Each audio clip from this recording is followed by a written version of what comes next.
নমস্কার, আজকে আমি আবার একটি নতুন রেসিপি শেয়ার করতে চলে এলাম।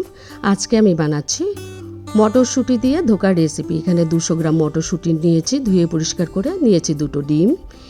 এবার চলে যাচ্ছি রেসিপিটা শেয়ার করতে। গ্যাসে কড়াই বসিয়ে একটু জল ফুটিয়ে নিয়ে মটরশুঁটিটাকে একটু ভাপিয়ে নেব। 4-5 মিনিটের মতো ভাপানো হয়ে গেলে আমি ঠান্ডা জলে মটরশুঁটিটাকে দিয়ে দিলাম, যাতে মটরশুঁটির সবুজ কালারটা নষ্ট না হয়ে যায়। এবার আমি মটরশুঁটিটাকে একটা মিক্সিং জারে নিয়ে নিচ্ছি। নিয়ে পরিমাণ মতো নুন, কয়েকটা কাঁচা লঙ্কা আর 2টো ডিম দিয়ে মটরশুঁটির মিশ্রণটাকে তৈরি করে নেব। যেহেতু ধোকার রেসিপি বানাবো, মটরশুঁটিটাকে পেস্ট করে নেব। দেখুন আমার পেস্ট করা হয়ে গেছে। থিকনেসটা দেখাচ্ছি, এরকম হয়েছে। এখানে জল ব্যবহার করা যাবে না। এবারে একটা স্টিলের বাটি নিয়ে নিয়েছি। বাটির গায়ে আমি তেল লাগিয়ে নিচ্ছি, কারণ আমি মিশ্রণটাকে ভাপিয়ে ধোকার আকারে তৈরি করব। মিশ্রণটাকে আমি বাটিতে নিয়ে নিচ্ছি। নিয়ে খুব সুন্দর করে ছড়িয়ে একটু নাড়া দিয়ে, যাতে কোনো জায়গায় কোনো লাম্প না থাকে, প্রত্যেকটা জায়গা সমান হয়। এবার আমি ভাপিয়ে নেব। যেরকম করে কড়াইতে ভাপিয়ে নিচ্ছি, যেরকম করে অন্য জিনিস ভাপাই। কড়াইতে জল দিয়ে একটা স্ট্যান্ড বসিয়ে স্টিলের বাটিটাকে বসিয়ে একটা ঢাকা দিয়ে প্রায় 25 মিনিটের মতো আমি রেখেছিলাম। রেখে এবার এটাকে আমি চেক করে নেব। আমি একটা কাঁটা চামচ দিয়ে চেক করে নিলাম। দেখুন চামচটার গায়ে একদমই মিশ্রণটা লাগেনি, তার মানে আমার ধোকাটা একদমই তৈরি হয়ে গেছে। এবার এটাকে আমি একটা প্লেটে নামিয়ে ধোকার আকারে ছোট ছোট করে কেটে নেব। আপনারা আপনাদের পছন্দ মতো এটা কাটতে পারেন। দেখুন খুব সুন্দর করে আমি স্কোয়ার টাইপ করে কেটে নিয়েছি। এবার চলে যাচ্ছে আমি ধোকাটাকে রান্নায়। এখানে একটা ডিমকে ফাটিয়ে নুন দিয়ে ফেটিয়ে নিলাম। এই ডিমের গোলায় চুবিয়ে চুবিয়ে আমি এই ধোকাটাকে ভেজে নেব। গ্যাসে একটা কড়াই বসিয়ে গরম হয়ে গেলে পরিমাণ মতো তেল দিলাম। খুব একটা তেল লাগবে না। এবার আস্তে আস্তে প্রত্যেকটা ধোকার টুকরোকে আমি ডিমের গোলায় চুবিয়ে ভেজে নেব। এরকম করে ডিমের গোলায় ডুবিয়ে যদি এই ধোকাটা তৈরি করা হয়, ভাজা হয়, দুর্দান্ত টেস্টি হয় খেতে। বন্ধুরা যারা এতক্ষণ আমার রান্না দেখছিলেন, একটা লাইক করেননি, প্লিজ একটা লাইক করে দেবেন। অবশ্যই একটা লাইক করতে ভুলবেন না। আর নতুন বন্ধুরা যারা আমার চ্যানেলে প্রথম দেখছেন, আমার চ্যানেলটা সাবস্ক্রাইব করে অবশ্যই আমার পাশে থাকবে।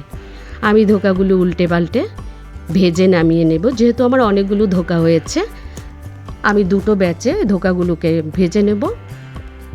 বাচ্চারা যারা সবজি খেতে পছন্দ করে না, সবজি খেতে চায় না, কিন্তু সবজি খাওয়ানো তো খুবই দরকার। এরকম করে মটরশুঁটি দিয়ে ধোকা বানিয়ে অবশ্যই শেয়ার করতে পারেন বাচ্চাদের সাথে। দেখুন আমার এতগুলো ধোকার তৈরি হয়ে গেল। এবার এই কড়াইতেই আমি 1 টেবিল চামচ সাদা তেল দিলাম আর দেব বাটার। 1 টুকরো বাটার দিয়েছি, প্রায় 1 টেবিল চামচের মতো। বাটার দিয়ে এই রেসিপিটা তৈরি করব, কারণ বাটারটা পুড়ে যাওয়ার ভয়ে আমি একটু সাদা তেল যোগ করে দিয়েছি। গোটা জিরে, শুকনো লঙ্কা, এলাচ, দারচিনি। ফোড়নটা ফুটে উঠলে আমি একটা বড় পেঁয়াজ বাটা জল করে বেটে নিয়েছি। পেঁয়াজ বাটাটা দিয়ে 1 টেবিল চামচ আদা বাটা, 1/2 টেবিল চামচ কাঁচা লঙ্কা বাটা দিয়ে দিলাম। বাটা মশলাটা একটু কষিয়ে নিয়ে এবার গুঁড়ো মশলাগুলো রান্নায় যেরকম নিয়মিত ব্যবহার করি, পরিমাণ মতো হলুদ গুঁড়ো, ঝালের জন্য অল্প পরিমাণে শুকনো লঙ্কার গুঁড়ো আর সামান্য সামান্য ধনে জিরে গুঁড়ো দিলাম। একটু জল দিয়ে মশলাটাকে কষিয়ে নিচ্ছি। এখানে একটু নুন দিয়ে দিলাম। রেসিপিটার টেস্টটা বাড়ানোর জন্য একটা টমেটো দিলাম আর 1 মুঠোর মতো মটরশুঁটি দিয়ে দিলাম। এবার মশলার সাথে মটরশুঁটি আর টমেটোটাকে কষিয়ে নেব। কষানো হয়ে গেছে। এবার ঝোলের জন্য পরিমাণ মতো জল যোগ করে দিলাম। দিয়ে কিছুক্ষণ ঢাকা চাপা দিয়ে রান্না করে নেব, যাতে মটরশুঁটিটা সেদ্ধ হয়ে যায়, মটরশুঁটি আর টমেটোটা।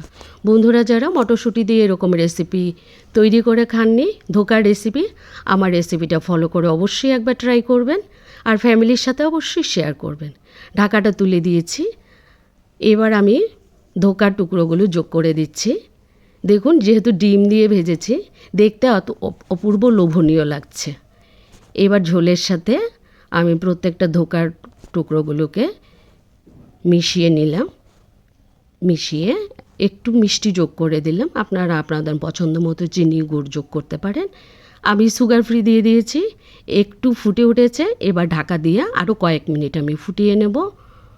খুব সিম্পল কিন্তু খুব হেলদি এবং টেস্টি একটা রেসিপি। দেখুন আমার ধোকার রেসিপি, মটরশুঁটি দিয়ে ধোকার রেসিপি কিন্তু একদমই তৈরি।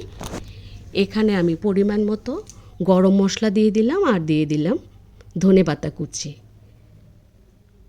এবার সবগুলোকে একসাথে নাড়াচাড়া করে নামিয়ে পরিবেশন করে দেব। ভাত, রুটি, পরোটা বা লুচির সাথে দুর্দান্ত লাগে এই রেসিপিটা। দেখুন দুর্দান্ত লোভনীয় আর দারুণ টেস্টি হয়েছিল। আপনাদের আমার রেসিপি যদি ভালো লাগে অবশ্যই একটা কমেন্টস করবেন। আর এতক্ষণ যারা আমার রান্না দেখছিলেন সকলকে অসংখ্য ধন্যবাদ জানাই। সবাই ভালো থাকবেন, সুস্থ থাকবেন। দেখা হচ্ছে পরবর্তী রেসিপি নিয়ে।